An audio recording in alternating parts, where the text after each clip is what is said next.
Stelios, happy Greek Easter, my friend. Thank you very much. Happy Greek Easter, Greek Orthodox Easter, actually, to everyone who celebrates.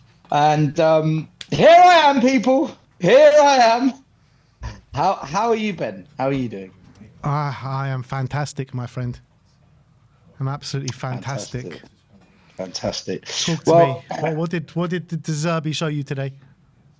Well, before we start, okay, right. we must cover some important matters. There's only one important matter. So a one, a two, a 1, 2, 3. We're on our way. We're on our way to Stellagate. We're on our way. How do we get there? I don't know. How do we get here? I don't care. All I know is Tottenham's on their way. We're on our way. We're on our way. Just being positive, right? You got to be positive. I'm glad Got to be someone's positive. happy. I'm glad Got to someone's be happy. positive. Listen, I get told I'm negative. I'm being positive, right? I'm bringing the positive energy. This is what people ask for. What's positive energy? Relegation is not positive energy. Delegation, hit the reset. Needs to happen, man. Needs to happen. Look. We have got a crisis within the club that is deeper than anything I've ever seen in all the years I've supported this club. We're just deluded, Ben. We're completely deluded. A lot of fans today thought we're going to get a draw, we're going to win. When we did our predictions on the Spurs 5, I was the only one that said we're going to lose today. I said we're not going to win, right? In the group chat today, you were saying, are you looking forward to 3 points today? And I said, Ben, we're going to lose today. And I will come on and speak to you after. And you said, looking forward to it, right? So I stuck to my word. I always look forward to speaking to you still. We were never going to win today. We were never going to win this game today. And the reason is there is no evidence to back it up. Correct. Sunderland are a difficult team this season. They're a really difficult side. And we are playing the worst football in the Premier League. There is no team that I watch and I think you're actually worse than Tottenham. And it pains me to say that because there is zero joy out of watching this football club. Nothing. But we want to have street parties. We want to have bus parades. You know, just got to be positive about everything and anything. We are positive about negative. We are constantly trying to be positive about the negativity. It doesn't make sense. It's madness. De Zerbi's first 4 games when he was the Brighton manager, he lost. He didn't win any of his first 4 games. It's because his system takes time. And when we hired him, I was chatting to you and Sim, and I said, you know, you asked me the question what I thought of De Zerbi, and I said, I like De Zerbi. I think he's a really good coach. I like the way he plays football. But I don't know what's going to happen with him because will the team click like that playing De Zerbi ball? Will he adapt just for 7 games to keep us up, which is what I think maybe he has to do? Or will he just go all out attack and just try and grab 2 wins in 7? I don't know. When we sacked Ange, I was against Frank. I wasn't on board with Thomas Frank. I went with it, but I never really bought into it. Tudor, I said get him out after the Arsenal game. I saw enough. With De Zerbi, I really didn't know what we were going to get. And after today, mate, he's already got the Spurs disease. Dropping Paulinho and Xavi Simons was an absolute disgrace. A disgracer. What was he thinking? I don't care how good of a coach he is, and I rate him. Ben, you don't drop your best defensive midfield when you're going to be playing against a team that you know is going to be physical and they like it a bit rough. Kudus is out for the season, right?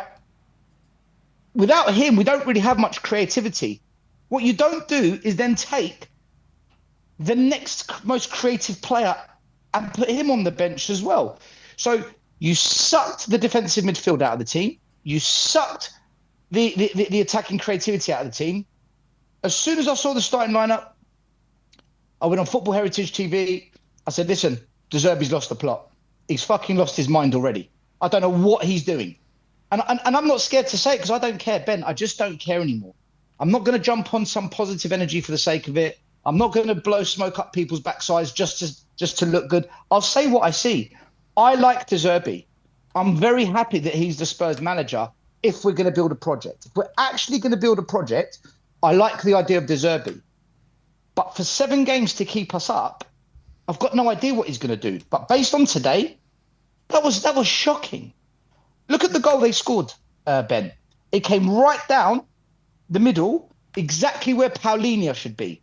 Instead, we're waiting for centre-backs to come out of position and stop the shot. Paulinho would be there. That's where he plays, and he dropped him for Archie Gray to play DM. Conor Gallagher was awful. And then up top, I've heard fans say, oh, but what does Xavi Simons actually do? Okay, if you actually believe that Xavi Simons doesn't do much, what does Bergvall do in the 10? What has he ever done in the 10? Nothing. Xavi Simons has done a lot more than Bergvall. Yeah, nothing. You don't drop Simons for Bergvall in the 10. And you drop Paulinho in the position where they scored from. Ben, I saw it as soon as I saw the starting lineup. I thought, we're just going to get overrun in midfield like we do under Frank, like we do under Tudor, and like we did today. We lost the game in midfield today. That's where it all went tits up. So for me, that's on De Zerbi today. His team selection cost us. It really did. And by the time he made the subs, it was too late. I thought as well, still. Well, to be honest, it wasn't too late because it was only 1-0 when he made the subs. But he's got 3 changes ready to go at 0-0, right? He's got Pape Matar, he's got Paulinho, and he's got Tell. The goal goes in. Surely you've got to rethink your changes and bring on a Xavi at that point. I just didn't understand that. Why was he not bringing Xavi as part of the 3 changes? Well, yeah, I agree with that. I agree with that as well.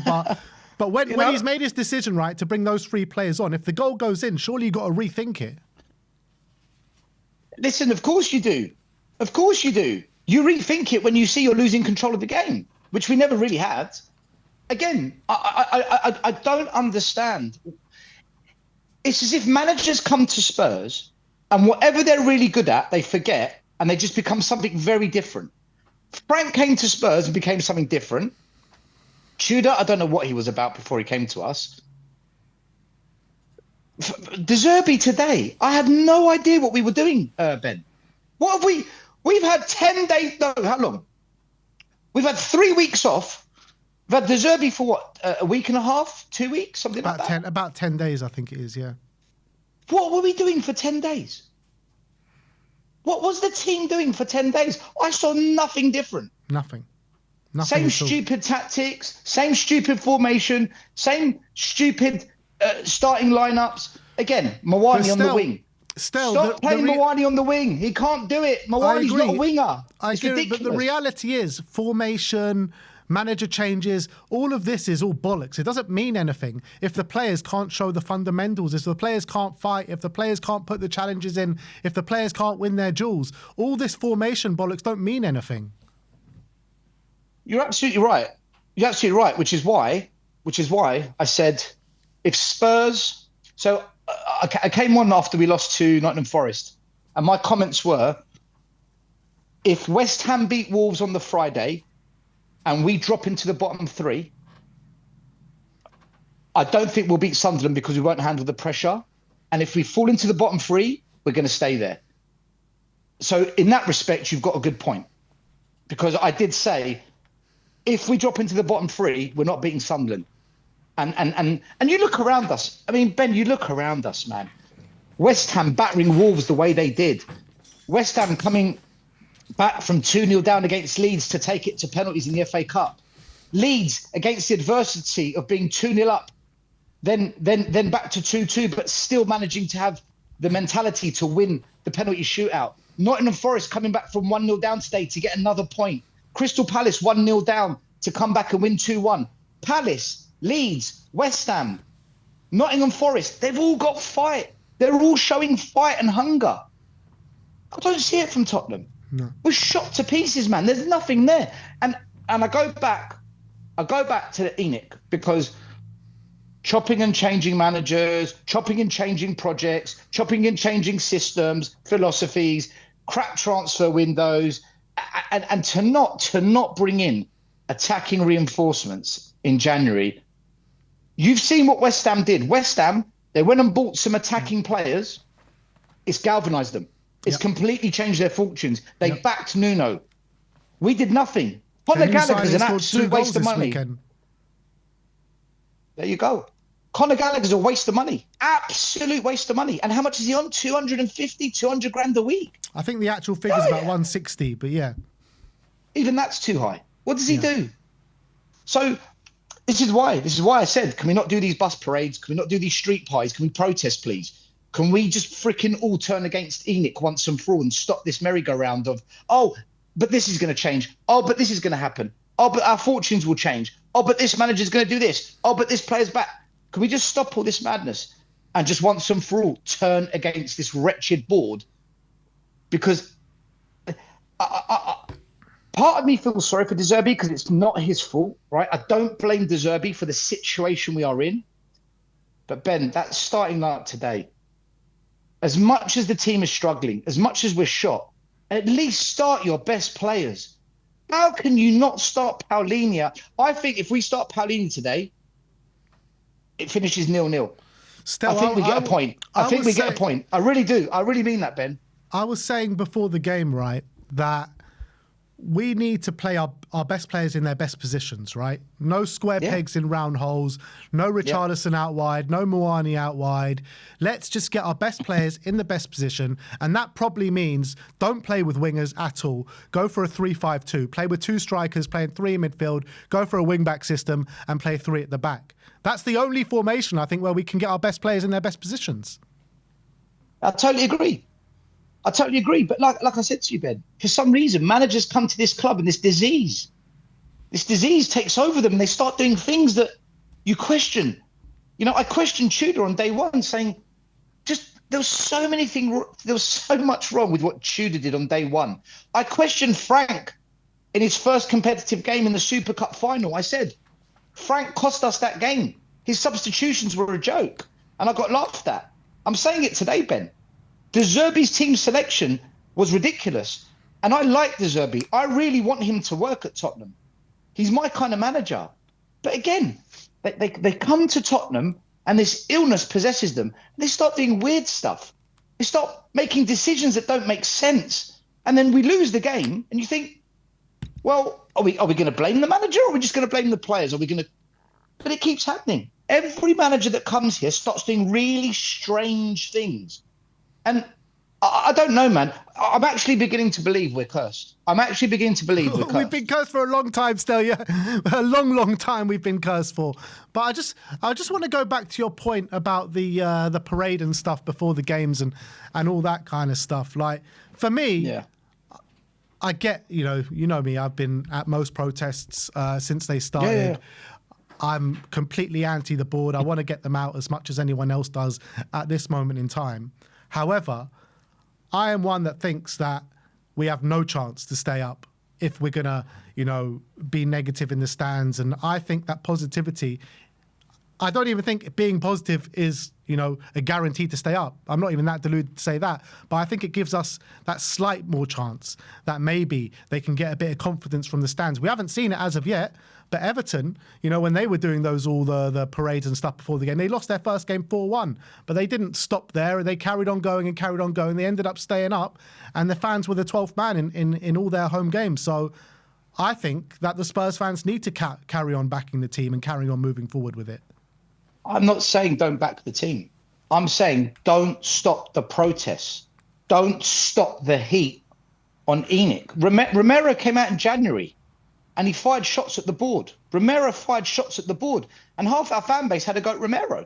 Half of our fans turned on Romero for firing shots at the board. I was one of those fans saying, finally our players are standing up to ENIC as well. But if fans want to, I've never said don't back your team. But these same fans are the fans that walk out at 2-0 against Forest. These are the same fans that walk out at 3-0. And these are the same fans, a lot of them, who stayed behind to boo the players at the end. You can't pick and choose when you want to be positive. And this is what's happening. Like, how many fans travelled up to Sunderland today? 6-hour drive. Fuel prices have gone through the roof. Right. Fuel prices have gone through the roof. So it's 3,000 fans that have probably paid about £100 in petrol, £30 for the ticket, £50 on food, drink, beer. So a £200 trip, and they get served up that. I don't think those fans were negative today. I could hear them the whole game. I don't think the fans are being negative. But when the whistle starts, our fans have constantly backed the team. Yeah. Right? I'm not saying don't do that.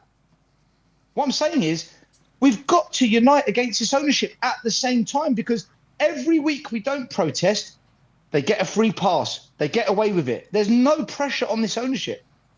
And what will happen is, if we do get relegated, there'll be a protest at the end of the season when everyone's on holiday, when the players aren't there, when the board are in the Bahamas, or they're in Barbados drawing up their plans for the championship. It's too late then. That's the point I was trying to make. I'll tell you what, Stel, it's not happening in mass where it should be. I completely agree that this, the board should not be getting a free pass week in, week out. I sat in the West Stand on the borderline of the block of Vinay and Lange a few weeks ago against Nottingham Forest. And I tell you what, they were getting it. They were getting it from the corporate lot in the West Stand. Good. The corporate lot in the West Stand are giving it more than the rest of the fan base at this moment in time. How crazy is that? Well, yeah, because they're paying £100,000 a year to watch this. Yeah. They're paying six figures to have a corporate box. Imagine paying £100,000 a year to... How many games have we won at home this season in the league? Is it 2, 3? 2. So that works out to £50,000 a win. Yeah. I mean... And some of these guys, all of these guys, to get a ticket there, you need to sign up for 3 years minimum. So they're actually under contract to pay the same price for 3 years. Do you know what I would do? I'd contact Daniel Levy, ask him how much money it was, and do a GoFundMe, and I'd join him suing the owners. Yeah. I'd actually team up with Daniel Levy and say, let's sue him. I'm in. This contract, they misled me with this contract. There's got to be a loophole I can get out of this. If you need any support with your lawsuit, I'm in. Look, jokes aside, Ben, I don't think we're getting out of this, man. I really don't. I said it before. If we get into this bottom 3, we're not going to get out of it. We haven't got the mentality. We haven't got the good fortune. We haven't got the resolve. I'm looking at the teams around us. When I watch them play, I don't think they're particularly good. But my God, I see the hunger to stay up. I really see that belief that they can do it. Yeah. And I watch us. I don't see anything. I see little moments of attack, little wins, little puffs of friendly fire in our bellies. But that's it. We don't look like a team that wants to stay up. And it's been like this for a long, long time. Yet again, another manager, no new manager bounce. Yet again, no new manager bounce. That just tells you we're dead. We're absolutely, the stats don't lie. We're the worst team in Europe, I think, other than Sheffield Wednesday. We are the worst team in Europe if we go by the stats. Yeah. We are a championship team. And by the way, I just wanted to correct something that the previous guest, is it Nate, his name? Nate, yeah. I never said I want Spurs to get relegated so that ENIC would sell. That's not my thinking. My thinking is, if the fans aren't going to stand up to ENIC, if the fans in huge numbers aren't going to do the kinds of things that they've never done before and really put up the fight against this board, then only relegation will force change. Only relegation will force the hand of ENIC, because the financial pain and distress they will go through, the only way they will come back into the Premier League is if they find a proper footballing plan and they stick with it. They're not going to do that in the Premier League. They're not going to do that with the fans that we have become, which is accepting, complicit, facilitating ENIC. That was my point. If we go down, it forces them to either fix up, or they'll never see Premier League revenue. They'll never see European football revenue again.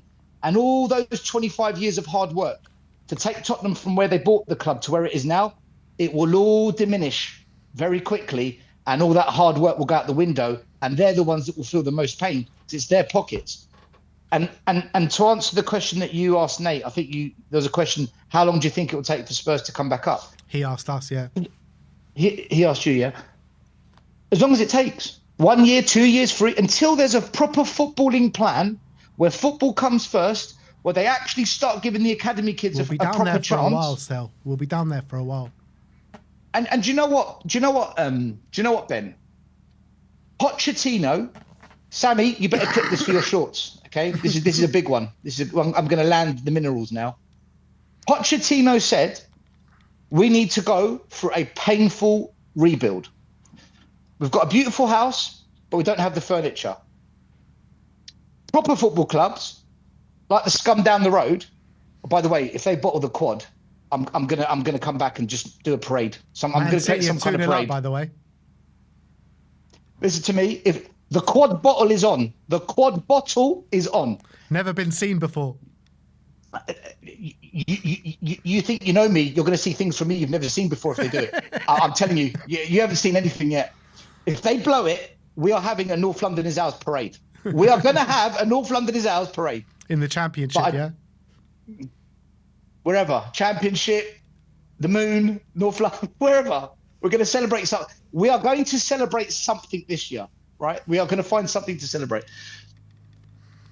Pochettino said we need to go for a painful rebuild. Proper football clubs, like those losers down the road, they finished 8th twice. That was the pain. And they said never again. And they fixed. Yeah. Now, whether they win a trophy or not, the point is they are knocking on the door every season. They fixed up. They just need a proper manager. If they get a proper manager, Arsenal can win a lot of trophies. They just need the proper manager. They've got the squad.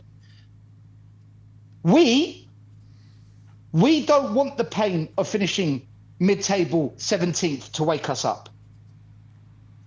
Because we've been in that situation and it hasn't once woken us up. We finished 17th under Ange. It didn't wake us up.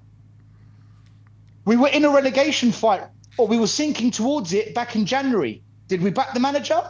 No. Did we have a plan? No. So, pain of where you are in the league isn't the pain that wakes us up. Going down is that pain. Painful rebuild. The most painful thing for this club is to be in the championship and have to rebuild. But Poch said to us, we need to go for a painful rebuild. He was spot on. We never went through it. We never ever once went through that painful rebuild. We had a chance when we finished 17th last year because that was painful. We had a chance in January to start it because it was becoming painful. Ben, as a club, we didn't want to go through the painful rebuild in the Premier League. We've had the chances to do it. The painful rebuild is relegation. Poch called it. But when he said it when we were kind of just beginning to drop off the top four. Poch weren't talking about relegation, I'll tell you that. Correct. But he was saying we need... But his painful rebuild probably meant we would finish mid-table a couple of years whilst we recycle the squad. Just like Arsenal did with Arteta. They finished eighth, no Europe. It was pain. For a Big Six club, that is painful. That's what Poch meant. But we didn't want to listen to him when the time was right. And we've got on this 6-year roller coaster of nonsense. We've wasted £900 million on a very average squad. We've gone through 7 different managers, God knows how many coaches, football directors, head scouts, new chairman. We never wanted to properly, painfully rebuild whilst we were in the Premier League. The Championship forces us to do it, Ben. In the Championship, there's no choice. We're going to lose top players. We're going to have financial restraints put on us. We're not going to be able to keep sacking managers because we won't be able to afford the compensation. We are going to have a plan, and it's going to be very painful to go through. But at some point, we've got to go through that painful rebuild. We can't keep doing this, Ben. We can't keep going through this every single year. Before you know it, you're going to be 60 years old. I'm going to be 70 years old, and we're going to be moaning about the same thing. Tottenham needs to go through a painful rebuild. We didn't want to do it when the chances were there to do it when we were in the Premier League. The Championship, it forces the painful rebuild. My God, will it be painful? But we will come out of it the best we've ever been. And when we rise back, we will be the best version this club has ever seen. Mark my words. You can't guarantee we will be the that best. Still, We because the will be quality the of best player Tottenham that we're ever. going to be able to attract is going to be Nothing. We'll probably come back in the Premier League in 5 years' time and go straight back down. We went down in the 70s. We came back. We won the FA Cup. We won the Carabao Cup. We won the UEFA Cup. It's different now. It's different now. We are more powerful now. We are a more powerful club now. The football landscape has completely changed to back then to what it is now. Our business model has also changed. Relegation matters a lot more now than it did then. 50% of our revenue comes from events outside of football. We're a different machine. We are a different animal to every other animal that's ever been relegated. Tottenham Hotspur, the business they've built, which is a very good business, that's the one thing we compliment them for. We are going down as a well-oiled, well-drilled business. We will find a way. And when we rebuild, when we finally go through that painful rebuild we were supposed to go through, we will come back the best Tottenham we've ever been. Why can't we do that by staying up? Because we will never build in the Premier League. It's too comfortable, Ben. They never ever do it in the Premier League. Yeah, but every looking at these last 2 seasons, surely that's alarm bells. Surely they have to do something, surely. Ben, there was alarm bells in January and we did nothing. And Lange had the disgrace to come out and say to us fans, we couldn't find anyone available that betters the squad. How dare you? How dare you disrespect us with your lies? They told us that Frank is staying, and Frank told us I've had really positive meetings with the owners. He got sacked 3 weeks later. They do this all the time, Ben. They lie. They lie to us. They always lie. Yeah. And they'll do it again, which is why relegation will put the kind of pain that they need to go through. Not you and me. We don't deserve it. We don't deserve it. But they need it because we will never go through that painful rebuild again. It will never happen. We'll just we'll repeat the cycle. Look. By the way, forget what I am. Sorry, 1 second. I've got a call coming because I'm on my phone. All right, I'm back. Can you hear me, Ben? Yeah, yeah. Okay, sorry. I just had to hang up on someone. It's all right. Forget what I'm saying, okay? Forget what I believe needs to happen to this football club. We're probably going to get relegated anyway, Ben. It's gonna happen. We're not going down. I can't believe it. Ben, we've been having this conversation for months, and I keep coming on here saying, guys, we're awful. Guys, this manager's making errors. Guys, this can't carry on. Why are we I literally come on every week and I repeat the same thing. Like you could look at the last 10 clips that you have put of me on your channel. They're all the same, just a different title. I say the same thing every week, and it gets worse and worse and worse. De Zerbi's come in today, makes the same stupid mistakes that we criticised the previous managers for. The team looks like it's got no fight. The football we're playing is still crap. There's no decisions going our way, none. And on top of that, we're statistically racking up. Every single week, we're statistically racking up worse and worse and worse stats. We are in full-blown relegation form. We are the worst team in Europe other than Sheffield Wednesday. Facts. So you say we're not going down, we're not going down. Ben, there's nothing to back that up. Nothing. You might nothing be right. All. You might be. No, you might still, be right. I agree with you. There is nothing to back up me saying we're not going down. This is pure delusion, pure hopium, poor copium, whatever it is. I just cannot believe that Spurs are going to be playing Championship football next season. I just can't do it. I'm in denial, pure denial. Everything I've seen suggests we are going down.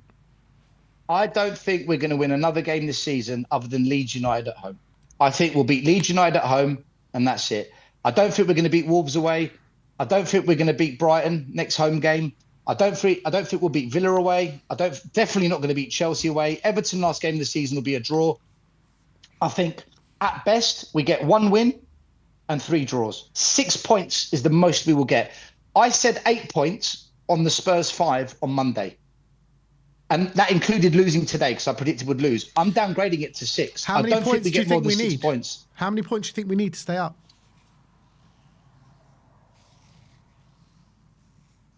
8 or 9. Really, that many? Yeah, we're not getting 8 or 9 points, I'll tell you that. Because everyone around us, Ben... It's getting points, yeah, I know. Yeah, people say, oh, but they only got a draw. but their draw is more than our loss. You know, what was it? Remind me, because you do your shows every day, so you probably know the answer to this. When we went into the January window, so when we had a chance to back Frank and actually give him some players to just try and turn the season around, how many points were we ahead of West Ham United and Leeds and all these teams? I think it was about 9, more than 9 even. I think it was around that ballpark figure. Right. We're now 2 points behind. Yeah. That's an 11-point swing. Yeah, I know. And they're still going. They're still fighting. All these teams are still out there hustling. We can't hit a barn door with a shot. We can't create any clear-cut chances. Defensively, once we're under pressure, we look shaky. We've picked up yet another injury today. Romero, MCL. God knows how long he's out for. Another problem. So it's just... There's nothing positive to cling on to, Ben. Like, I get accused of being negative so much. I agree with you. But my question to these, not necessarily you, Ben, but to people that constantly like to hit fans like me with the negative stick, my question to you is this. What is there to be positive about? Tell me. Tell me what there is to be positive about, and we'll have a discussion about it. Because I can't see anything, Ben. I can't see a single thing to cling on to and say, right, I can see something there, or I can see something with this player. Who just coming back felt like a positive moment? It's gone. It's gone. We've lost it. That one little positivity is gone. For the rest of the season, I guarantee you that. So there's nothing to be positive about. We're crap. We're gutless. We're heartless. We're injury ridden. We've got no good luck. We've got no luck at all. Like, there is no luck. We haven't been awarded a single penalty this season in the league. Not one penalty has been awarded to us this season, Ben. Yeah, I know. Everything has gone wrong, which is why I just don't see how we don't get relegated. I don't see how we get out of it. I really don't. It's hard to see it. It really is hard to see it. But I'm going to stay deluded until the writing's until it's done. Like, I'm going to have that hope. I'm going to go to most games and support the team through it and see where it takes us. But I get you. I completely get you. I know what I'm seeing right now, and I know that there's no evidence to suggest anything other than relegation. But I just can't do it. I can't resign myself to relegation. Sunderland haven't won in 4 games. Dr. Tottenham, please come in. They beat Newcastle last game, didn't they? You're right. They've won 1 in 5 or something. You're right. They lost their last 3 home games, though, before this. That's it. That's the stat. They've lost their last 3 home games. Oh, we turn up. There you go. The doctor gives you the medicine. Yeah. Our next game is against Brighton. Guess what? They're the most informed team in the league right now. They've won 5 out of their last 6. Maybe this is going to be the anti-Dr. Tottenham. Ben, I don't know what medicine you're on, but you need to speak to the doctor. I think they've misprescribed you. Maybe there's some kind of I do have a bad cough right now. I do need to speak to the doctor, to be fair. Bad cough, some wires loose in the brain. There's a few things not right. Look, I'm not telling any Spurs fan what to think, what to believe. You do your thing, but I just say what I see. And for me, we're shot. I don't think we're going to get out of this mess. I think we are going down. And if you're going to do a bus parade, I mean, whatever makes you feel happy. But at least bloody protest as well, man. Don't let them get away with it. They're getting away with it. And it's not right. So, Brighton next. I don't think we beat Brighton. I'll tell you that now. I do not think we beat Brighton. I really don't. No matter how much we get behind the team, no matter how many people go to the bus parade, no matter how confident we feel, I think we might draw, probably lose. Our home record is dog shit. Abysmal. And judging by today, nothing's going to change under De Zerbi anytime soon. To me, it looks like he's going to need 4 or 5 games to get them feeling the whole De Zerbi ethos. By then, it's too late. We've only got 6 games left. Time's up. Well, Stel, we'll see you here again next week. Fucking shit at being a Spurs fan right now, but at least Man City are 3-0 up. We're on our way. We're on our way. All right, man. You look after yourself, Ben. Cheers, brother. I'll speak to you soon. Peace. Bye.